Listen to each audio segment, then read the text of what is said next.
we are starting criticism.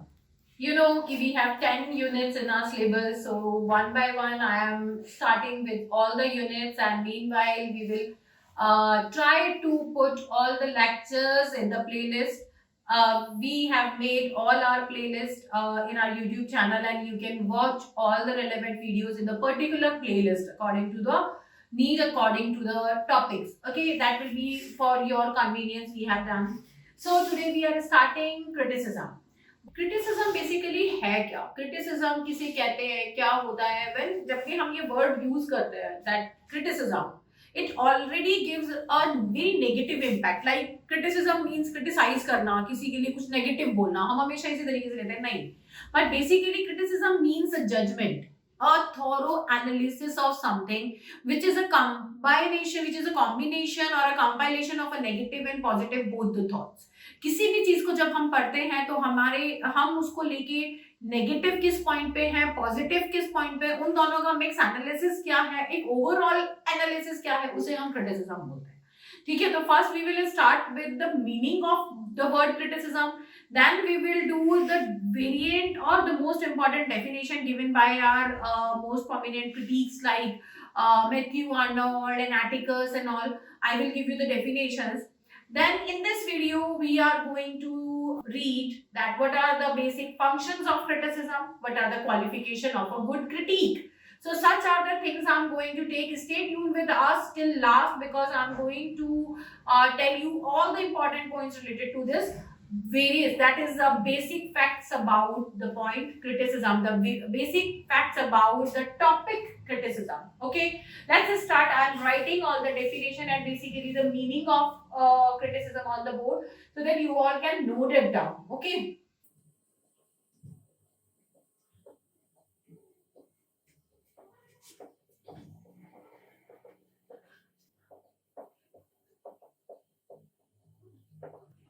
So basically, it is derived from the Greek word criticism, which means judgment. Okay. So obviously we know that criticism basically started from the Greek literature. सबसे पहले critique कौन थे? We know all the philosophical writers like Socrates. He started criticism. Then after that Plato, then Aristotle, Horace, Longinus. These are the Grecian Roman critiques, which we will obviously read in the unit of criticism itself. Now, criticism means judgment. A judgment can be positive, it can be negative, it can be mixture of both. So basically, a criticism that can be of anything is not. I'm not talking about a literary criticism, but a criticism is a judgment. But a literary criticism is an analysis or judgment of a literary work, a literary writer. That is literary criticism. यहाँ दोनों चीजों को आप फर्क समझेंगे. Criticism in general form is just a judgment. Literary criticism is a judgment or analysis of a literary work and literary writer. Okay. Now let me give you the various definitions of criticism, literary criticism by different critiques. I'm writing it. Yes, these are the two definitions by two important writers. Criticism is the play of mind on the aesthetic qualities of literature on the basis of its interpretation of literary values. That is by Aeschines. Aeschines is a Greek critic who has explained the word criticism in a way that he said that criticism, what is criticism? Criticism is a play of mind. Of whose mind? A critique's mind. Criticism is a play of a critique's mind on the aesthetic qualities. What are the aesthetic qualities? Aesthetic qualities होती हैं किसी भी work के अंदर which gives pleasure. Like if you are reading a poetry, a reader is reading a poetry, a reader is basically reading a drama or a novel. तो आप किस लिए एक पोएट्री को पढ़ोगे, एक नॉवल को पढ़ोगे, एक ड्रामा को पढ़ोगे? To get pleasure, to create peace to your mind. जब आप परेशान होते हो, आप पढ़ पढ़ के थक जाते हो, आप कुछ भी करते हो, तो क्या करते हो? टीवी पे, यूट्यूब पे कोई एंटरटेनिंग वीडियो देखते हो, आप कोई वेब सीरीज देख लेते हो, कोई मूवी देख लेते हो. तो what is the purpose of making movies और वेब सीरीज और टीवी सीरियल्स और songs? To give you aesthetic pleasure. हमें किस तरीके के सॉन्ग पसंद आते हैं? जैसे कि हमारा मूड होता है. अगर हम सैड हैं तो हमें सैड सॉन्ग ज्यादा पसंद आएंगे, हम अपनी फीलिंग्स को उसी के साथ अटैच करके देखते हैं. तो aesthetic values are the values which give the inner or a soul pleasure to the readers. तो जो क्रिटिक होता है वो भी किसी भी वर्क को according to his mindset, उसके aesthetic qualities को of literature on the basis of its interpretation. ठीक है, उसी उसके अंदर जो एस्थेटिक क्वालिटीज है, उसके अंदर जो एस्थेटिक मेजर्स रखे गए हैं, कंपोनेंट रखे गए हैं, उनके इंटरप्रिटेशन को जज करके उसकी लिटरेरी वैल्यूज को डिसाइड करने हैं, दैट इज कॉल्ड क्रिटिसिज्म. ठीक है, तो basically criticism is the play of mind on this the aesthetic qualities of a literature on the basis of its interpretation of literary values, की उनके अंदर जो एस्थेटिक कंपोनेंट्स हैं, उसकी लिटरेरी वैल्यू क्या है, उसके बेस पे जो उसका एनालिसिस किया जाएगा, that is called criticism. This is a definition by Athenians. Okay, now a very important English critic, Matthew Arnold. Matthew Arnold के हिसाब से क्रिटिसिज्म की डेफिनेशन क्या है? Criticism is the art of estimating, again calculation, estimating the quality of art and character of the work. ठीक है, किसी भी वर्क के अंदर जो भी उसकी स्टोरी है, कंपोनेंट है, अलॉन्ग विद द कैरेक्टर्स, की वो कैरेक्टर्स वहां पे क्या रोल प्ले कर रहे हैं, उनकी वैल्यू को, उनको एनालाइज करना, उनको एस्टिमेट करेगा of the art and function और work of a critic. That is the function, that is the work of a critic, to estimate, to value, to analyse the value of the work. किसके साथ? along with the component and the characters. Okay, now I'm giving you the definition of two more important writers. First is T.S. Eliot and another is your Thomas Carlyle, a very important critic. So I'm giving you the definition of two more writers, Thomas Carlyle and T.S. Eliot. Okay, let me rub it and I will write the another definition here.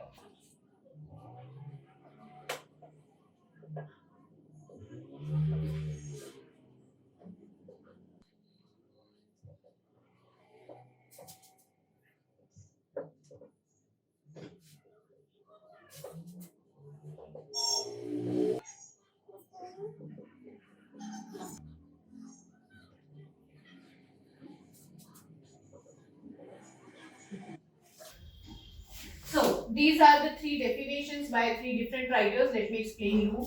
To feel the virtue of a poet or a painter, to disengage it, to set it forth are the three stages of the critique's duty. So what are basically the three stages of a critique's duty? First is to feel the virtue of a poet and the painter.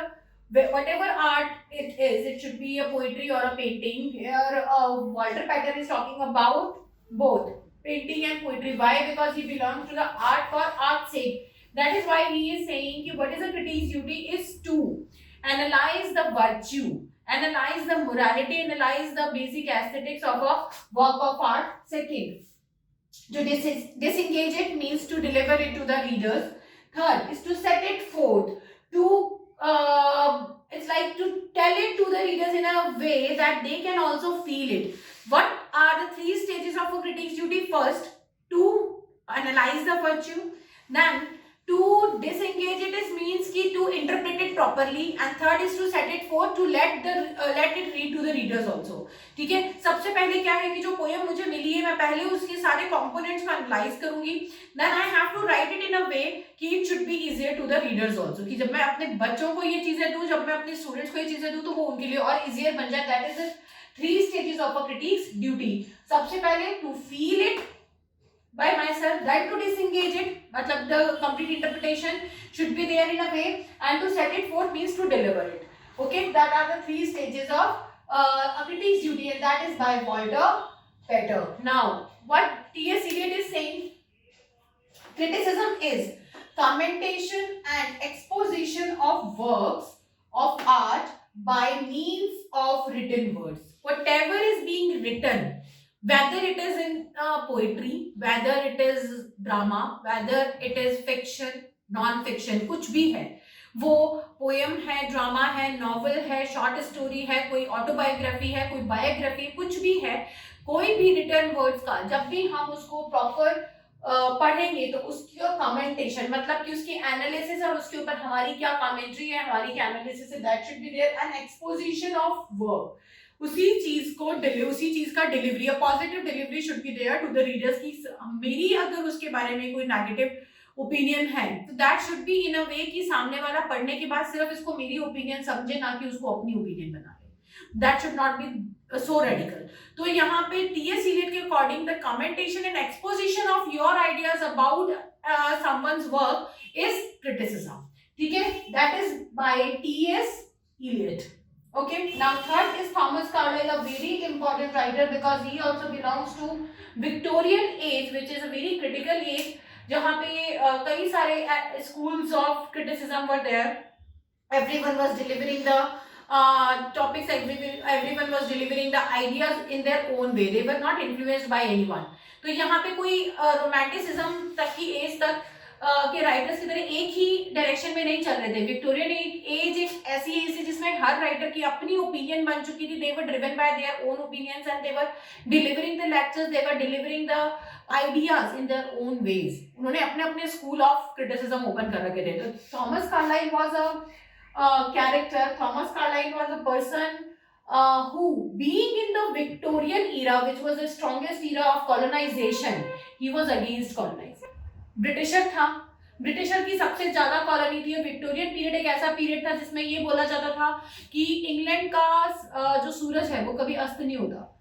ठीक है, the son of England never sets. क्यों? क्योंकि उसकी colonies इतनी सारी थी कि वो सारा ब्रिटेन काउंट होता था कि अगर रात हो रही है भारत में तो यहाँ अफ्रीका के अंदर दिन हो रहा होता था. तो ब्रिटेन का सूरज कभी अस्त नहीं होता था. उस टाइम पे he was the person who was criticising colonisation कि ब्रिटेन जो ये कर रहा है ये गलत कर रहा है. He has commented very harsh, very harshly he has commented, he has criticized the concept of colonization. क्या कैसे किसी ह्यूमन को नेचुरल सोर्सेज की तरह पकड़ के उनको आप कॉलोनाइज कर सकते हो. Everyone is born with the free spirit. तो हर किसी को फ्रीडम के साथ रहने का हक है. और आप ये जो क्रिटिसिज्म, ये जो कॉलोनाइजेशन है दैट इज बैड. तो यहाँ पे इनकी भी क्रिटिसिज्म को लेके एक क्रिटिक की अपनी ड्यूटी इन्होंने बताई है. लेट्स सी कि ये क्या कह रहे हैं. The critic must inquire. क्या इंक्वायर करना चाहिए, किस चीज को उन्हें देखना चाहिए क्रिटिक को. How and whether this aim, what is this aim which is written in the poem. ठीक है, जब एक राइटर एक पोएम को लिखता है तो how and whether this aim mentioned in poem. क्योंकि हर पोएम के अंदर अपना एक एम होता है, एक थीम होती है जिसके ऊपर ये काम करते हैं. Mention in the poem. ठीक है, जो भी उसने वहां पे मेंशन करा है. दिस टास्क बाय पोएट, जो उसने पोइट्री के अंदर जो टास्क मेंशन करा है, उसने जो बताया है कि by what is the task, basically what is the purpose behind writing the poem, what are the aims behind writing the poem. So that is on the point of view of the poet. So whether and how this aim, this task of his accorded poet and critique. ठीक है, of his accorded, not with us. तो critic क्या inquire करेगा कि जो उसने poetry के अंदर एम्स और टास्क की बात करी है वो वहां पे रिकॉर्डेड है या नहीं है. और है तो कैसे है, और नहीं है तो कैसे नहीं है. कहाँ एक पोइट लैक कर रहा है अपने आइडियाज को रिप्रेजेंट करने में, वो क्या आइडिया रिप्रेजेंट कर रहा है, ये क्रिटिक का काम नहीं है जज करना. ठीक है, जो पोइट के दिमाग में आइडियाज हैं वो क्यों है, कैसे हैं, उससे हमें मतलब नहीं है. लेकिन जो आइडिया वहां पोइट्री में है क्या वो प्रेजेंट है, और है तो कितने जस्टिफाइड वे से प्रेजेंट है, ये काम है क्रिटिक का. ठीक है, उसके बाद वो क्या कहता है, but with the human nature and with the nature of things at large. सबसे मेनली ये सबसे मेन पॉइंट उसे क्या देखना है वहां पे कि whether the human nature, according to a human nature और the things which are present in nature at large. सबसे पहले मेनली उसे किसके ऊपर फोकस करना है कि जो भी उसने एम्स, पॉइंट्स, जो भी चीजें वहां पे रखी हैं, how it is impacting the human nature और nature at large with the universal principles of poetic beauty. Universal principles कौन से हैं, जो कि एंशिएंट क्रिटिक्स भी बोलते आए हैं, जो अभी तक विक्टोरियन पीरियड तक के जितने भी क्रिटिक्स आए, जो भी उन्होंने अभी तक प्रिंसिपल्स बोले हैं, जितने भी प्रिंसिपल्स उन्होंने दिए हैं, जितने भी उन्होंने क्राइटेरिया दिया है टू क्रिटिसाइज, उन सब क्राइटेरिया को क्या बोला है, universal criteria of poetic beauty. उसके हिसाब से वो वहां पे जस्टिफाइड होते हैं या नहीं होते हैं, उनको जज करने के तरीके को, that is the critics duty. Critic की ड्यूटी क्या है यहाँ पे, ह्यूमन नेचर, ह्यूमन कॉन्सेप्ट के हिसाब से, नेचर के हिसाब से पोएटिक ब्यूटी को जज करना। ठीक है, these are basically the 5 definitions I have given you about criticism. Now I will talk about the function of criticism. Now let's start with the function of criticism. Function of criticism basically देखो, हमने अभी तक जितनी definition देखी है उन सब में फंक्शंस ही देखे हैं, लेकिन फिर भी यहाँ पे मेन 3 फंक्शंस हैं जो हमें देखने हैं, जो क्रिटिसिज्म के आते हैं कि what are the functions of good criticism. ठीक है, तो यहाँ पे आई एम राइटिंग, एक एक पॉइंट मैं लिखती जा रही हूँ, वो आप लोग नोट कर सकते हैं आराम से, कोई दिक्कत नहीं है कि हमें ये पता होना चाहिए कि what we are actually reading. तो फंक्शन ऑफ क्रिटिसिज्म में फर्स्ट क्या होगा, to evaluate a literary work. First क्या आ जाएगा, to evaluate a literary work. सबसे पहले तो ऑब्वियसली हमें पता है, ये तो बेसिक फंक्शन है कि हमें उसे इवैल्यूएट करना है, किन बेसिस पे करना है, फॉर अ बेटर एप्रिसिएशन। ठीक है, for a better appreciation first is to evaluate a literary work. Literary work को इवैल्यूएट करना है।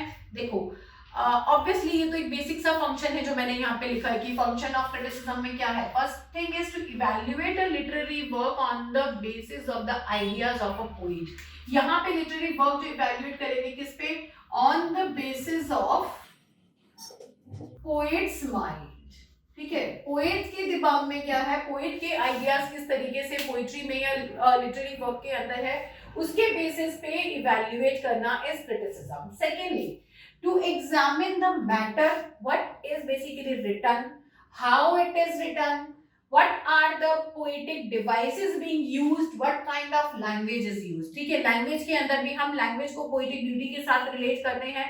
दूसरी चीज, लैंग्वेज हार्श है, सैटारिकल है, कॉमिकल है, बहुत सारी हम लैंग्वेज के डिस्टिंक्शंस देखते हैं, लिंग्विस्टिक्स के अंदर भी देखते हैं। तो यहाँ पे फर्स्ट जो कॉन्सेप्ट है या आइडिया है या पोएटिक माइंड, पोएटिक माइंड मतलब द बेसिक थीम, उसको इवैल्यूएट करने के साथ साथ सेकेंडली फंक्शन क्या है, टू एग्जामिन द मैटर, उसमें जो चीज लिखी गई है वो एप्रोप्रिएट है या नहीं है, उसको लिखने का तरीका क्या है, उनकी decorum, that is the discipline, the sequence is proper और नॉट, उसकी टेक्निक कौन सी है, पोएटिक ब्यूटीज किस कौन कौन सी यूज की गई है, उनके कंपैरिजंस प्रॉपर है या नहीं है, अलूजन्स प्रॉपर है या नहीं है, उनकी एलिगरीज उसमें जो यूज करी है वो प्रॉपर है या नहीं है, रेफरेंसेस किस तरीके से यूज कर रहे हैं। Second last thing is language.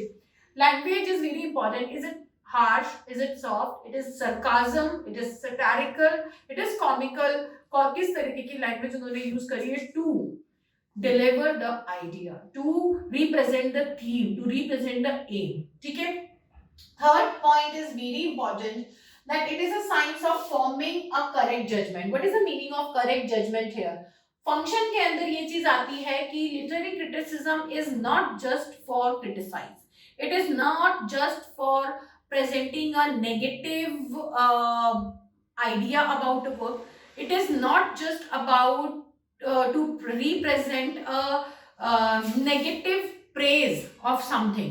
This negative praise मतलब कि you are not discriminating something, discriminate to devaluate, किसी भी चीज को हम डिमोरलाइज नहीं कर रहे हैं, डिवैल्यूएट नहीं कर रहे हैं, हम उसको डिस्क्रिमिनेट नहीं कर रहे हैं, हम उसको केवल क्या कर रहे हैं, एक ट्रू ओपिनियन वहां पे रिप्रेजेंट करना इज अ क्रिटिसिज्म। तो that means a correct judgment. Correct judgment क्या होगा कि आपके सामने ये चीजें हैं और उसके बेसिस पे क्या एनालिसिस है। You are not driving your mind, a critic's mind should not be biased. ठीक है, अभी हम क्रिटिक्स की ड्यूटीज भी करेंगे, उसमें भी ये चीज आएगी।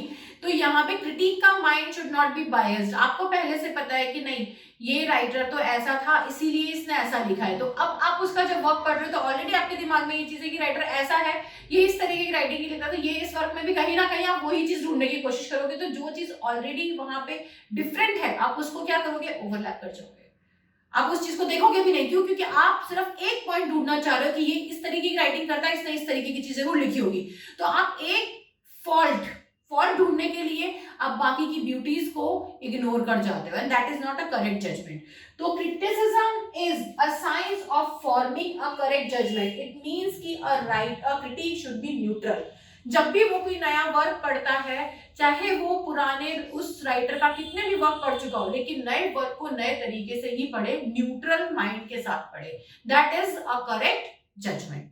Okay, now I'm giving you the next point of our, that is about the duty. So now I'm giving you the three basic principles of criticism, then we will go for the qualification of a good critique, right? So I'm writing the three basic principles of criticism.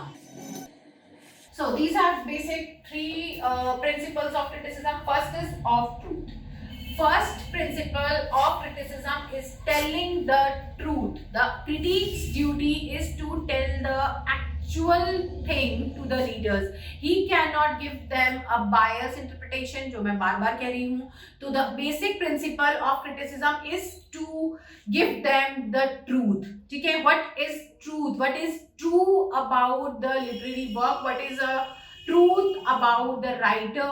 Everything he has to it's like a true delivery of the reality. Okay, the critique has to take all the points in the mind, that what are the universal facts, what are the type of criticism, what are the principles of criticism, what are the basic rules of criticizing something, what points to be keep in mind. And after that, using all the things like evaluate a literary work, after keeping all these points, the function of criticism in mind, then the principle is to deliver the truth. What is the actual analysis? That is called the principle of truth in criticism. Second principle is the worth of an author. Now the critique's duty is to tell the readers that what is the worth of an author.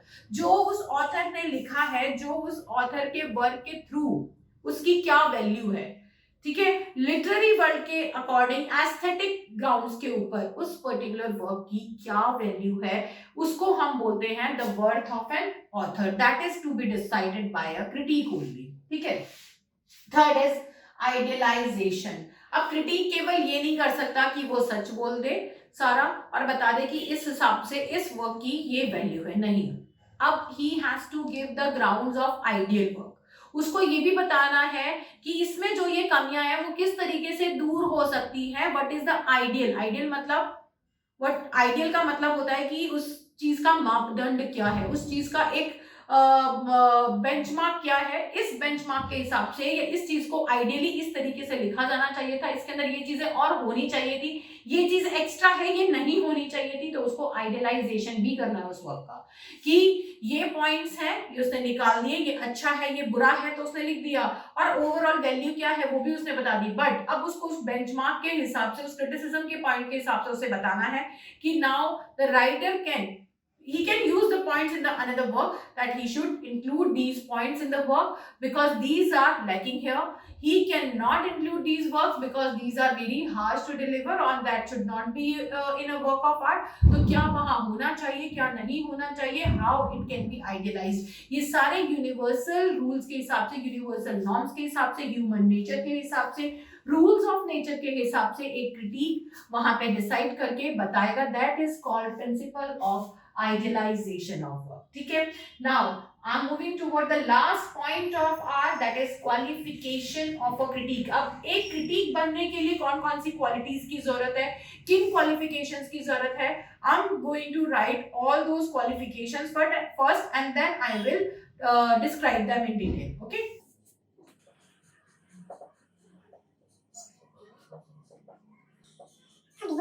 Yes. So basically अगर हम ये 7 senses देखते हैं, these are the को सारी qualifications देखते हैं of a critique, तो हम लोगों को पता होना चाहिए कि what are the basic qualities of a critique. ये काफी सारे critiques ने जो कि हम later modern age तक देखेंगे, उन्होंने भी अलग अलग qualities की बात करी है. Overall जब हम criticism का basic देख रहे हैं तो we should know what are the basic qualification of a critique. First is he should be a man of sensibility. Sensibility means he should have a aesthetic sense in himself.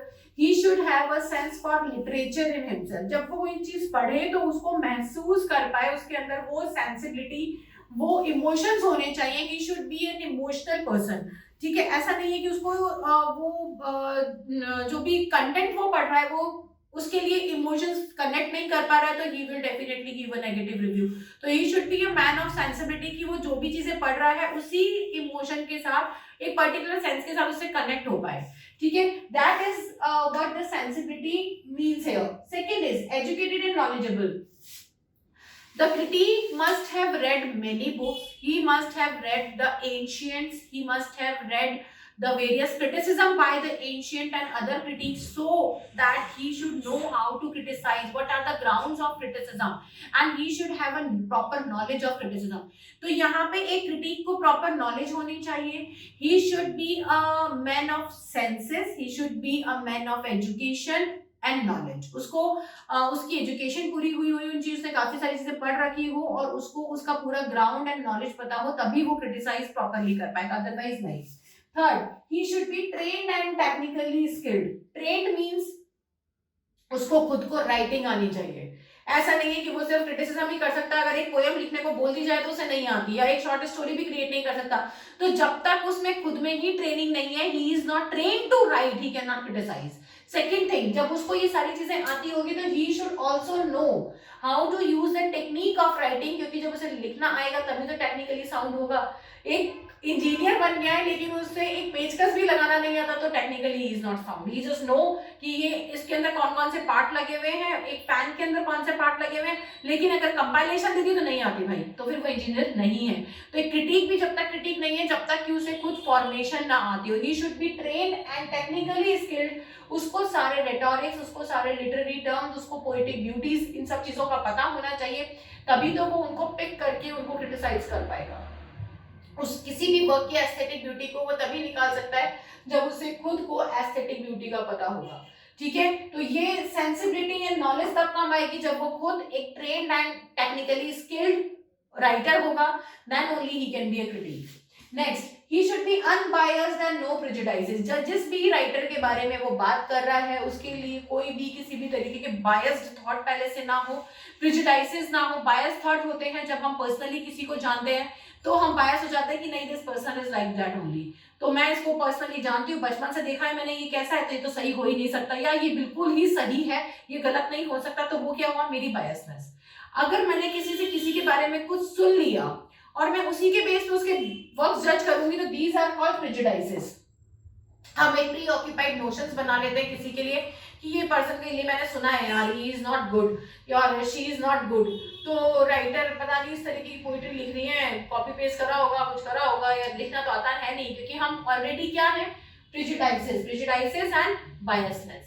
कि हाँ, I know the person, नहीं इतनी knowledge ही नहीं, क्या लगेगी लड़का बेकार ही लिख रही है, और हम वही मैसेज आगे डिलीवर करते रहते. तो a critic should be a critic who is unbiased and has no prejudices for the writer.